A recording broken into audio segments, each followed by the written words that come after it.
All right, good morning, everyone, and welcome to the Virtual College Exploration for all North Carolina and South Carolina students, sponsored by the Carolinas Association of Collegiate Registrars and Admissions Officers and StriveScan. Thank you all for joining us this morning. So just a few housekeeping announcements before we get started. You can use the Q&A button on your screen to type your questions to our presenters today at any time. Your camera and microphone are turned off, so panelists cannot see or hear you. This is just one of the many different sessions happening, so be sure to check out the full schedule at CACRAO.org. This presentation is being recorded and will be made available within a week at the same website, CACRAO.org. I would now like to turn it over to our presenters today.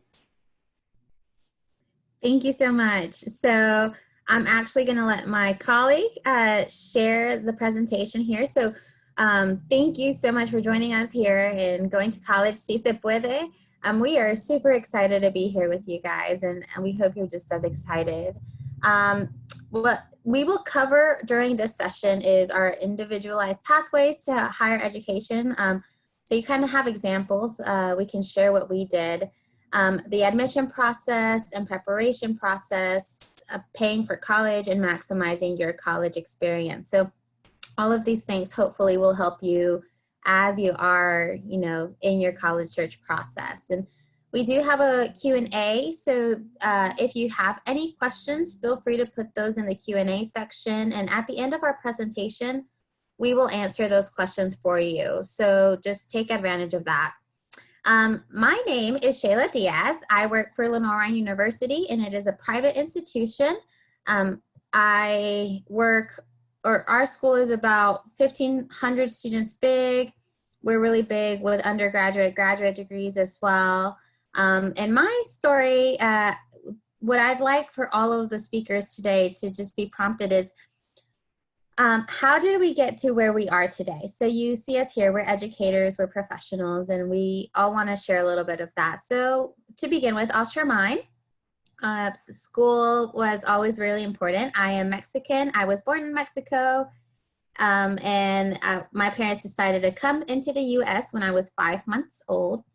School was super important all the time. They always stressed that I needed to get the top grades. They always stressed that I needed to just be very successful in school so that I could go to college. And that was always kind of the thing in the back of my mind. I was top in my class. So I was actually 5th in my class. I was in an early college, just for all of those, if you're in an early college, I get the struggles, and it was, a way for me to advance in college.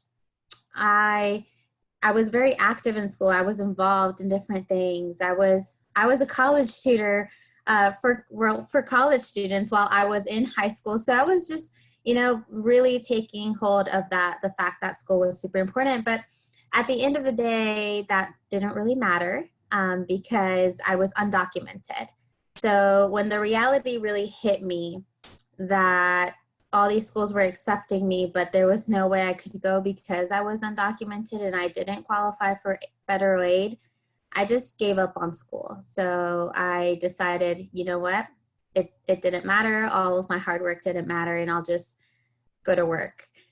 So it was a really sad time for me. I gave up on going to school, but my parents never gave up for me. So they continue to push me, and it's really thanks to them that I am where I am today, because they stuck me in a car and took me to a university one day, and they're like, well, you're going to apply here. And it was a private university. So as we all know, private universities cost more. And I got accepted. Like, I went in there that day. They looked at all of my stuff. I got accepted that day. I got offered a scholarship that day. And the scholarship was very generous that I was able to say yes. And my parents could make it manageable. And it wasn't easy. It was a college that was an hour away from where I lived, and I could not afford to live on campus. So I would drive to school for an hour and then drive back home for an hour every single day. I had to be super committed and organized with my time. So I had to, you know, school and work one day, 12-hour shifts at work the next day, and so on and so forth. And I took up extra things, you know, so it was definitely not an easy road. And after my first year, we were not able to pay everything that we needed to pay. So I was going to drop out of college. But I had amazing friends who helped me, and together they collected money to help me pay for that semester's school. So thanks to that too, I was able to continue, and then looking for more scholarships that helped me finally make a way that I could pay for college, pay my way through and graduate, and not graduate with loans.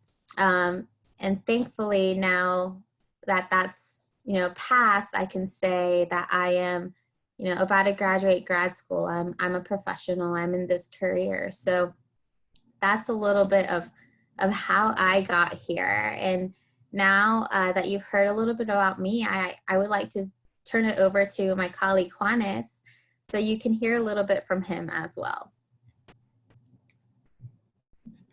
Thank you, Shayla. That's a beautiful story. Hi, everybody. I'm delighted to be here with you today. My name is Juanes Ramirez. I work for College Foundation of North Carolina.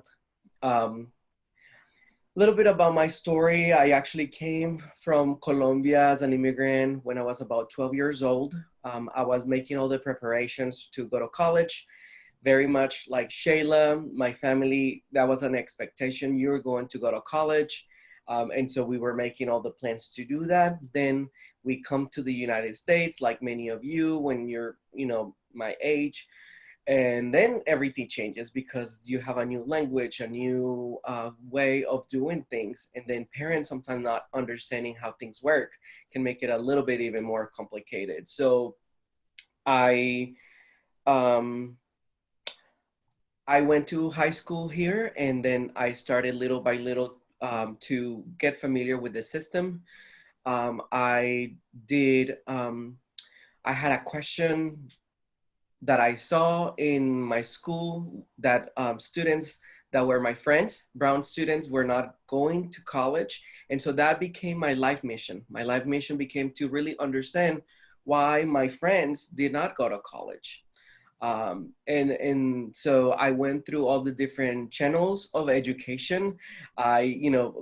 Going through an undergraduate degree and receiving that, going through a master's degree, going through an education specialist degree, and actually ultimate getting the highest degree, which is a doctorate, trying to answer that question. And I still don't have those answers. So what I want to share with you about my story is that even though you may not know the information, there's always people along the way that can really help you. For me, it was a counselor just like Shayla and Mayra that really stopped me in my senior year and said, "Hey, what do you want to do after high school?" And I was like, I don't know. I don't know what I need to do, that you need an application and that you have to apply and things like that. So that's the reason that we're here today, to really share with you some of those things.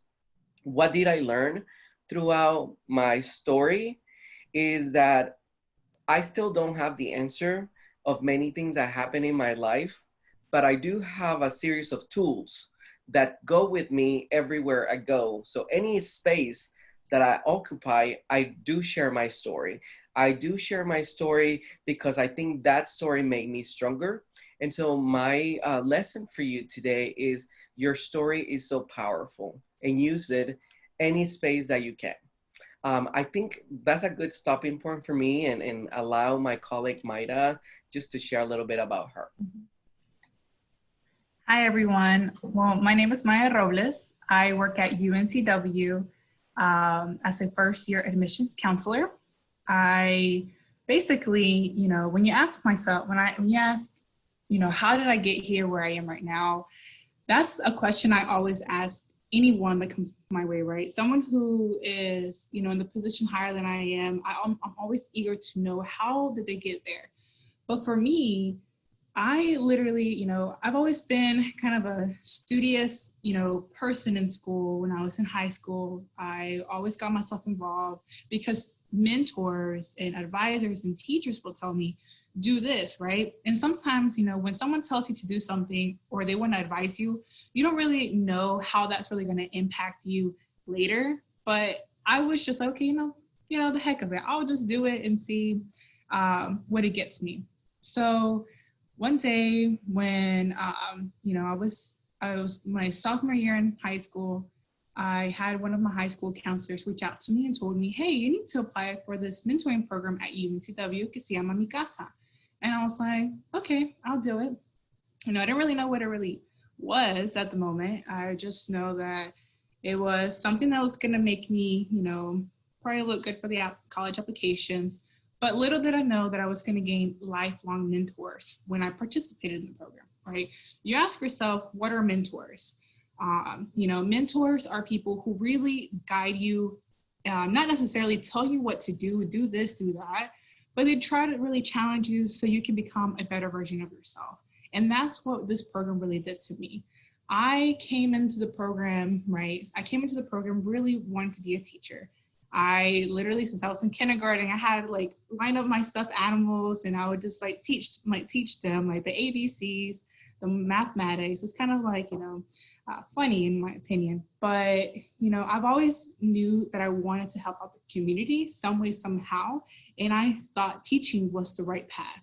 And I love teaching, right? But when I got into college, I really exposed myself to, for internships. I exposed myself working on campus, right? I had the opportunity to work off campus, but I told myself working on campus was the best thing that I did, because not only is it it looks, you're going to gain professional skills, but it was convenient, right? When you're a student, you're already overwhelmed with so many hours with courses.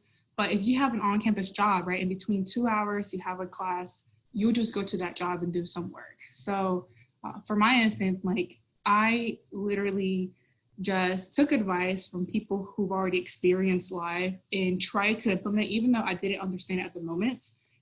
I am just thankful that I did that. So for me, I myself am a first generation college student. I came from a rural county in southeastern North Carolina. So that in itself, I thought I wasn't really going to go. I didn't really envision myself going into a 4-year university because, first of all, I thought it was expensive, right? I thought it was going to be impossible. I didn't really want to pay that much money when I didn't want to be in debt, basically. But when I got into the Mi Casa program, I was challenged, right? These are my mentors. I was challenged to apply to several scholarships because, first of all, you don't know what you're going to receive, what they're going to offer you. I had applied, believe not, 32 scholarships, and I only received 3 to 4. But applying for FAFSA, which we'll talk later on in the presentation, and these scholarships, that was enough for me to pay for my 4 years of college. I didn't have to pay a single dime out of my pocket. So that came to the decision. I really wanted to go to a community college, go there first to save money because, what student doesn't want to save money, right? But I was limiting myself before I got into the program, before I got exposed to mentors. I was basically putting a ceiling over my head. I was limiting myself. But I knew that, all right, if I had this money coming for me to study at UNCW, I might as well take advantage, go to a university because I can. Now, of course, if I had gotten a financial aid package that wasn't doable or I felt like I was going to spend so much money, I would have gone to community college. So what I'm trying to say right now is that, just never limit yourself. There's not a single right path into the direction you want to go to, right? If you have something in mind that, okay, I want to do education or I want to become a lawyer, there's not one right path, and not every single person that pursues that career is going to follow the same path. There's going to be several opportunities, several doors that are going to open different connections, and connections are key to trying to get where you want to be. So just never limit yourself and don't let anybody tell you different. With that being said, I'm going to have Juanes go into the next slide. And basically, right, we ask ourselves, there's not one right path. So this is basically, if you're wanting to be a student, you want to come in as a freshman and you're prepared, you want to really, have the college experience, right, the college life. just know that what you do today really matters what you do tomorrow. So for instance, if you are trying to apply in any of the UNC school systems, it is important that you basically successfully meet all the minimum course requirements. Again, key, minimum. That doesn't mean that you're gonna stop there. This is the minimum. If you can go above and beyond the minimum course requirements, that is great, right? So make sure you have 4 Englishes, 4 maths, 3 sciences, 2 social studies, and then 2 consecutive foreign languages. So just make sure you keep on to that. The next thing would be GPA, SAT, ACT, and class rank. With GPA, we always like to make sure that our students are challenging themselves academically, making sure that they're taking AP, honors, through enrolled, if your school offers it, right? We know that not every single school offers the same high school courses, but as long as you are basically doing the best that you can with what you have, that's what we're asking for, right? So for instance, if you are really great in math, I would challenge you to keep adding the rigor onto that course, right? Take an honors. If you're already taking honors and you're doing great in honors, take an AP or a dual enrollment. Now, if you're not that great in social studies or in English, I wouldn't challenge you to do that. I would challenge you to do something that you're already great in. The next thing is your ACT, SAT. For this academic year, we are waiving the ACT and the SAT. So you're not required to submit this course for the application 2021. But any students who are a junior, I always encourage you to practice, right? There are always free practice exams for the ACT, SAT. Reach out to mentors, your teachers, your counselors, your advisors to see how can I improve my score, right? And even then, you know, always try to communicate to the admissions counselor of that school. Then we talk about extracurricular activities. For us, we don't necessarily just look at one number and determine whether or not you're admitted to a university, right, to UNCW. We really look at what you're involved, why do you want to come here? We look at every single thing. We create these as little puzzle pieces so we can get to know you as a person. So with that being said, you know, if you're involved in like clubs, athletics, community service, you know, are you involved in your church? Do you have a part-time job, right? We want to make sure you mention all that in your application. Maybe you have family responsibilities. That's going to make you, okay, I'm not able to really participate too much in school because I have family responsibility. I might be taking care of my grandma or my siblings. We want to know that as well, because leadership is seen in different ways, depending on what you're involved in. Never undermine what you're doing, because if it's taking time out of your day and it's away from your academics, mention it in your application. We want to get to know you as a person, because this is the moment to brag about yourself. Never be shy and bragging about yourself, because this is the moment that you don't know what you're going to miss out. And I myself am a person who I am shy about telling a lot about myself, who I am, what I do, because I feel that I'm just sometimes a little awkward when it comes to that. So just make sure you tell your story. The next thing is essays. We really want to make sure that you can write at a collegiate level, but also this is the moment that we really want to know why you want to come to UNCW or to Lenoir-Rhyne or to any other university, right? We want to make sure that you've done your research. You know, is there a program, a career path that you're interested in this at UNCW or at a university, or are you interested, maybe you have a connection already with the professor and, you know, you've been in communication, say, hey, you know, I'm really interested in marine biology and I've been in communication with this professor and she's been guiding me. Like, we want to know that as well. So make sure you do your research, making sure that the school that you're applying to has the program that you're interested. You don't want to waste your time, your money. You want to make sure that the school that you're getting is what you want. And then also we want to know of your interests. The next thing is letter recommendation. This is important. For us, at least UNCW, it is optional, but it never hurts to add a letter recommendation. But along with that, it is important that you start creating connections with counselors, with your teachers, whoever you feel strong with, so they can write you a great recommendation letter, or so they can be a reference for a scholarship, right? So, or an internship program. This is the moment. It doesn't matter if it's a letter recommendation. We want to make sure that you have a connection, someone who is your go-to counselor or your go-to teacher, who they can speak highly about you. Now, of course, not everyone's going to start as a first-year student, but you can always do transfer. Transfer come, after transferring from like a university or community college, after 2 years, 4 years. We have students that come straight from the military, they're veterans, active duty, students who possibly took a gap year or even 10 years and they worked. First of all, they worked the first 10 years and they have experience, but they want to go back to school. So transfer route is always an option, and it's never, never too late to study. But we just want to make sure that we're laying all the options for you.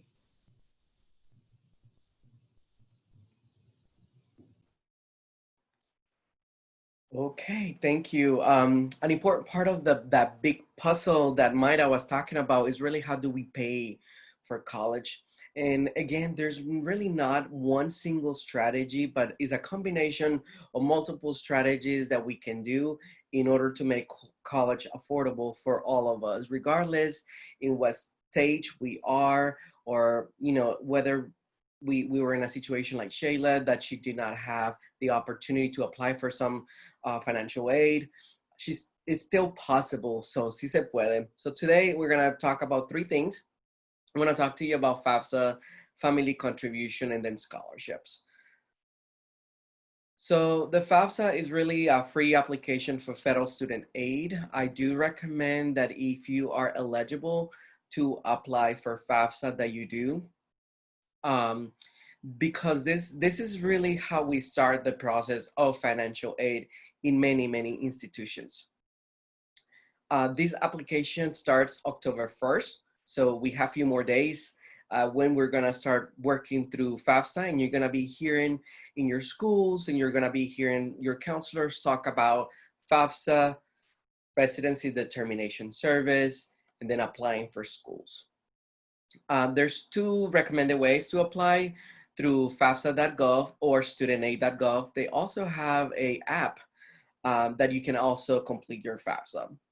So like I said, this is a process that start looking into financial situation for schools. You are the person that tells this form what schools you want them to receive your financial information. So this FAFSA form, the only thing that you're doing is you're putting your family information, and then is going to the different schools to determine what kind of financial aid you qualify for. This is really important because a lot of the state and federal funds and loans are based from this information.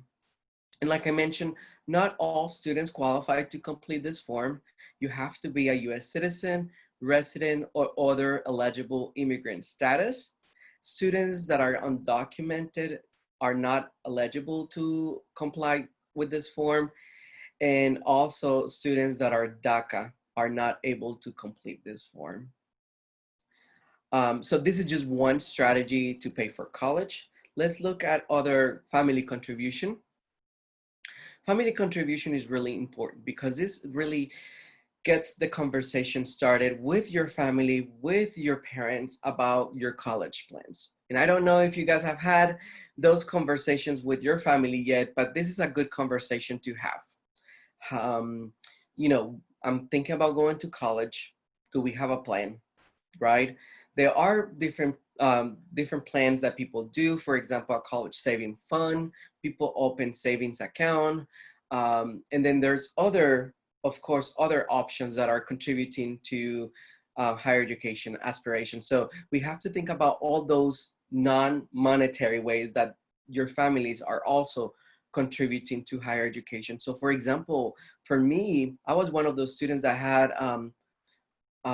younger siblings, and I had to take care of them. So one of the things that I had to do was having very strong conversations with my family that I would not be able to help as much as I was doing. So that's one way that my family was able to contribute, maybe indirectly, but that it was very helpful.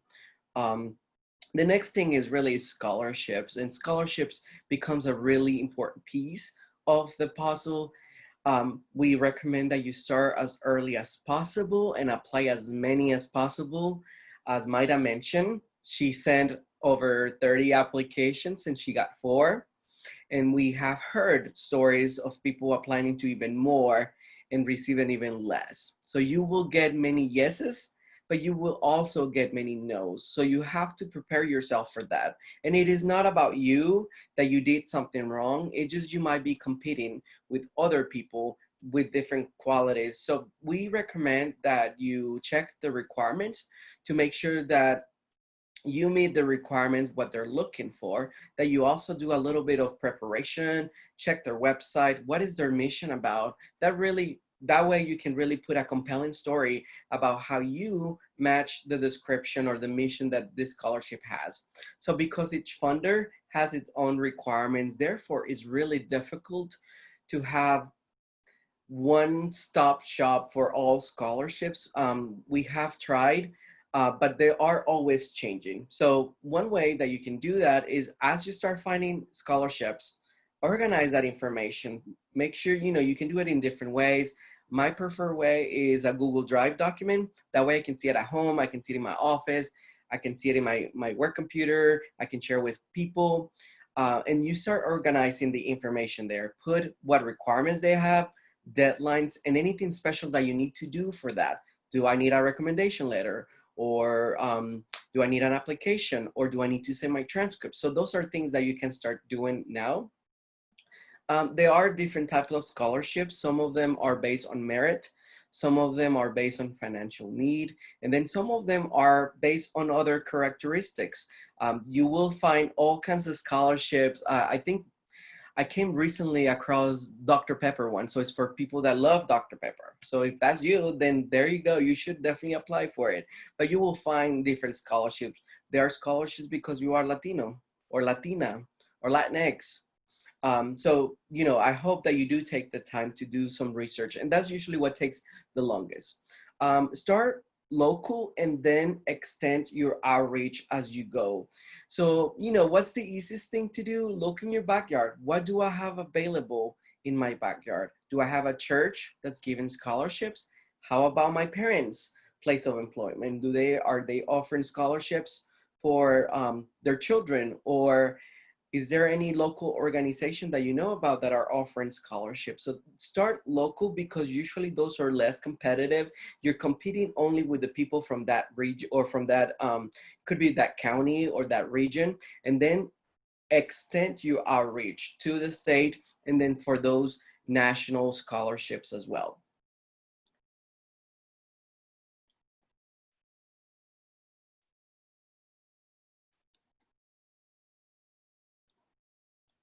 And then I would like to pass it to my colleague, Shayla.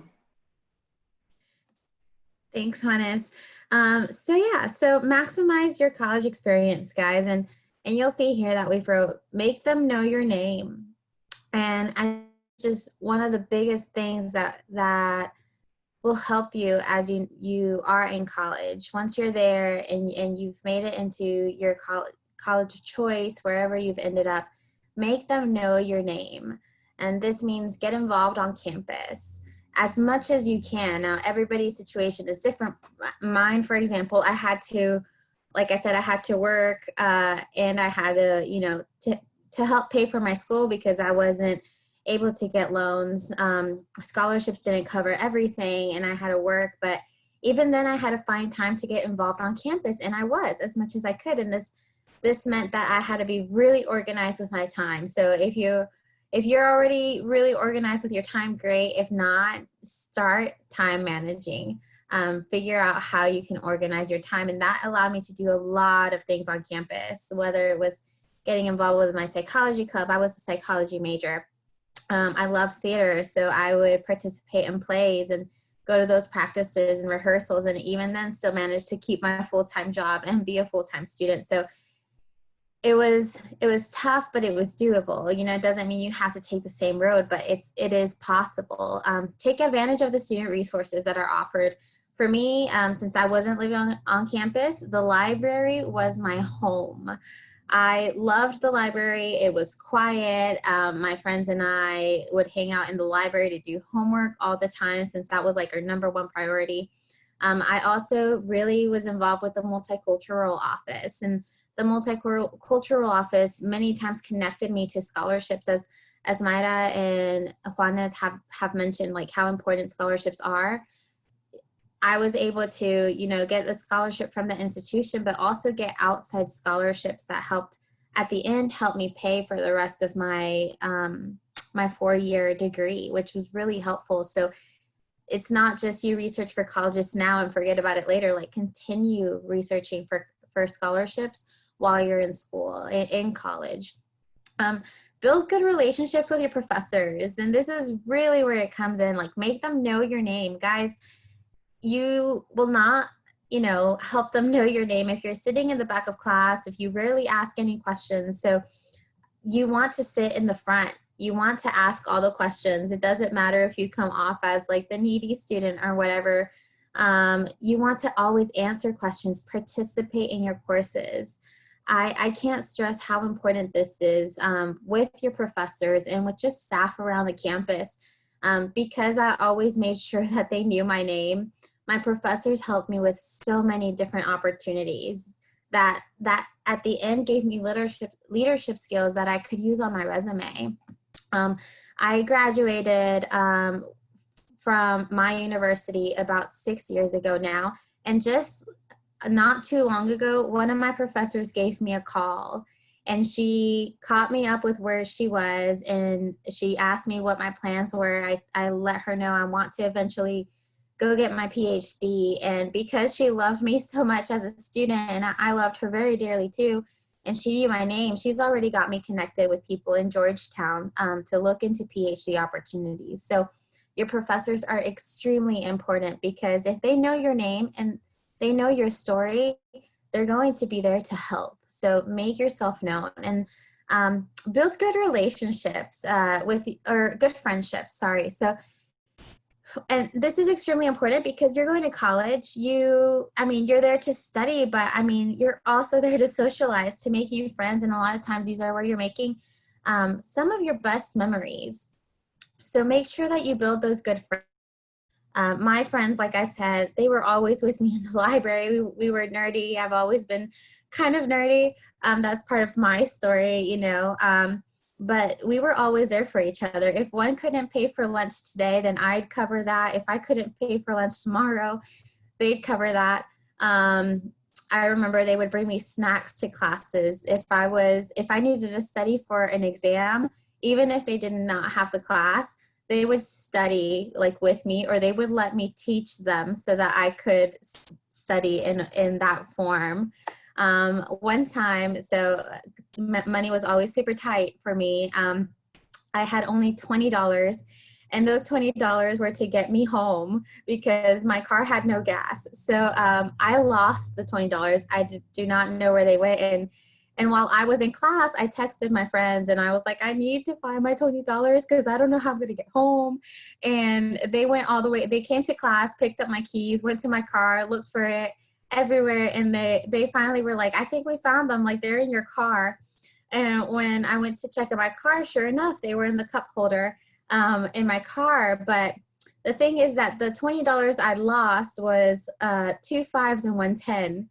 And the $20 I found was a $20 bill.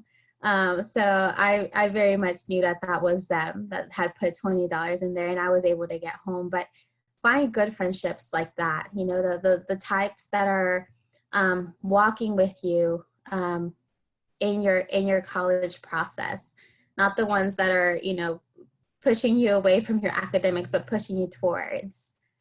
And then in conclusion, just the things that we hope for you guys to take from this presentation is that each one of our pathways is very unique. It's worth being honored and celebrated, and there is not a single pathway to your career.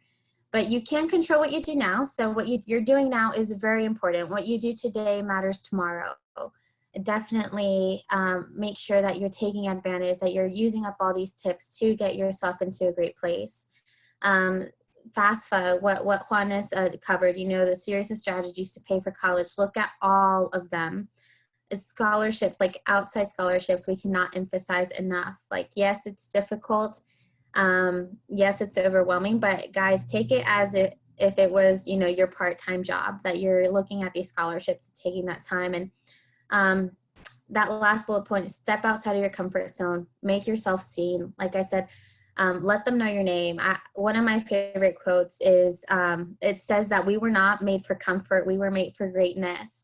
And it's exactly that. Like, if you always remain in your comfort zone, you're never going to allow yourself to grow. You're never going to allow yourself to go outside of that.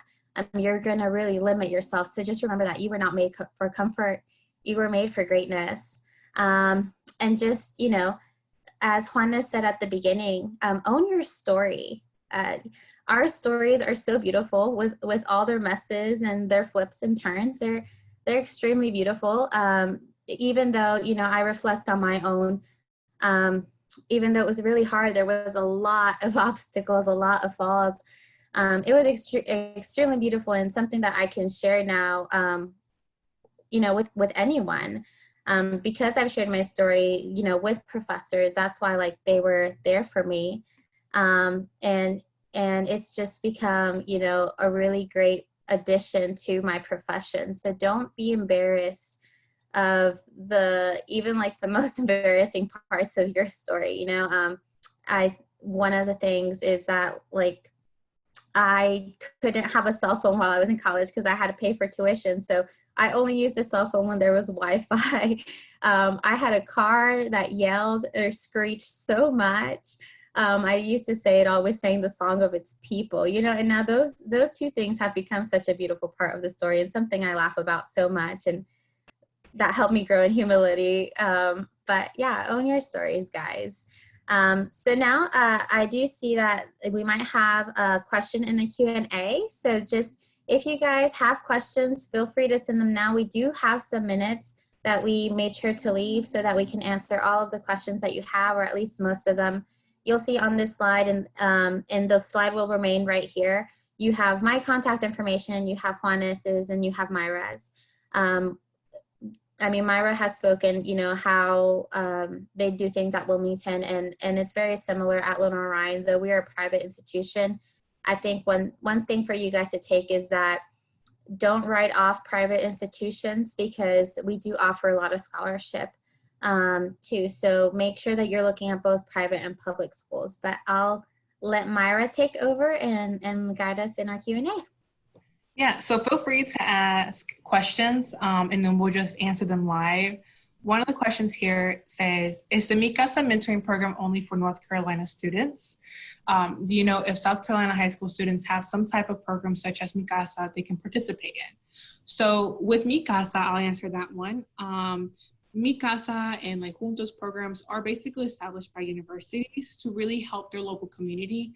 I would definitely, so with Mi Casa is specifically for like Pender County, New Hanover, Brunswick, and Duplin County, so the surrounding counties only. Hopefully in the future we'll be able to branch out in different, you know, states, other counties in North Carolina, but as of right now, we don't have one in South Carolina. I would definitely encourage you to, and just like look around, you know, talk to your high school counselor to see what type of mentoring programs they have, or even then you can always connect, right? Sometimes we always say with our seniors, you know, like typically mentoring programs are like for a year or 2 years, but it's never too late to, even if you can't participate in a mentoring program, you can always have and, you know, reach out to a mentor, right? It's never too late to, you know, receive a mentor, to find a mentor. Even myself, you know, Shayla, even Dr. Ramirez, pretty sure we'll be always willing to be mentors for students. So with that being said, just ask your high school counselor to see what type of mentor programs there are. If not, definitely try to create a mentor within your school, or, you know, if you have a university in mind, try to find an admissions counselor that represents your state or county that can really guide you into the application process or even scholarship process as well.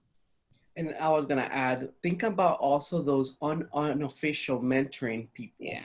Those people that you have in your life that you can count on and that they can give you that advice that you need. For me, for example, I have different mentors. I feel like when I'm trying to do, you know, something with my academics, I know who to go to. When I need something with my mental health, I have someone else that I can go to. So not necessarily think a formalized mentoring program, but think about maybe those friends that you feel really comfortable talking about certain things, or maybe your family, maybe you have a family member. Because I think that a lot of times when we mention mentor, we think official mentoring programs, but those unofficial ones have been my life saving. Mm-hmm. Never be shy, you guys. You can answer any questions, ask any questions. We're here. This is a safe space. Yeah, for sure. I think while we're waiting for a question, just as Myra mentioned, that this is a safe space, guys, when you're finding those mentors, mostly if you are eligible for FAFSA, filling that out, don't be afraid to ask questions about how it is. I know there's a lot of fear around filling out your FAFSA, mostly if you have undocumented parents, but there are a lot of people that mentor, that can mentor you and can help you fill out that FAFSA. And FAFSA isn't something that's going to trace things for you, so it's a completely safe thing to do.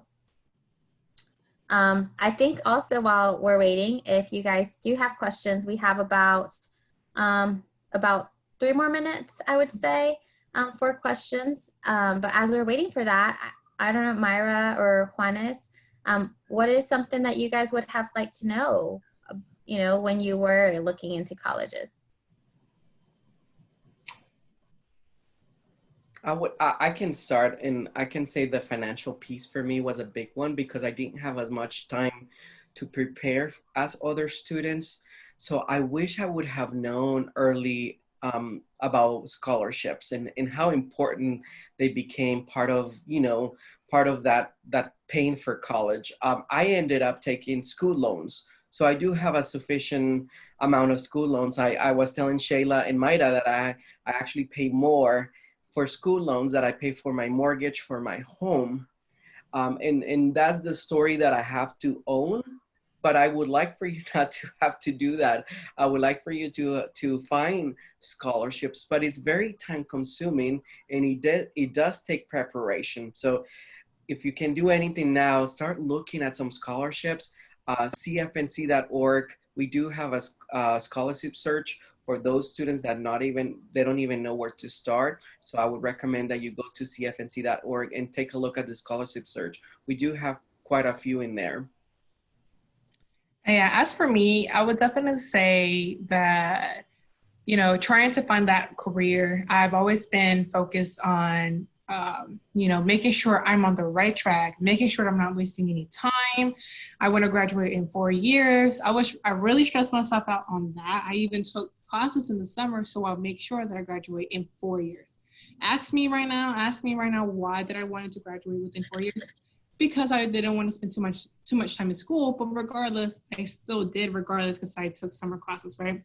But definitely not being too influenced in your decision and like where you want to go, because at the end of the day, you're the one that's going to be, living this life. No one else has that same passion as yourself. I do have a question. It says, can you recommend institutions that are more welcoming for undocumented students in terms of admission and student aid? I can answer that one. So this is a fantastic question. I would definitely point you towards searching online. So unfortunately with this, you either have to look into private institutions. There are very few public institutions that allow the aid that you need. But also look at going outside of state. So not staying in North Carolina or in South Carolina. There are some fantastic programs. And if you search online for UNDACA friendly, that's what they call it, UNDACA friendly, because it's for undocumented and DACA students schools. There is a full list of schools that have programs with scholarships available to you. So I really hope that you can take advantage of that. And if not, email me. You have my contact information there, and I'm happy to send you that information. And one last question. It says, I am in a political asylum process right now. Does that affect something? Can I still apply for FAFSA? So that is one of the things that we have to look and see if it's granted or not. So a lot of times when your political asylum is in process, it means that you may not right now. but you can't later. So we have to take a look at that. Reach out to us. All right. Thank you everyone for joining us today. We are so glad that you were able to learn more about this presentation. So when you close this window, there will be a link to a very short survey that we would love for you to complete just to provide some feedback. This is just one of the many sessions being hosted, so be sure to sign up for additional sessions at CACRAO.org. In about a week, you'll be able to find the session's recording as well as all of the other sessions recording at CACRAO.org. Thank you, everyone, and have a great day.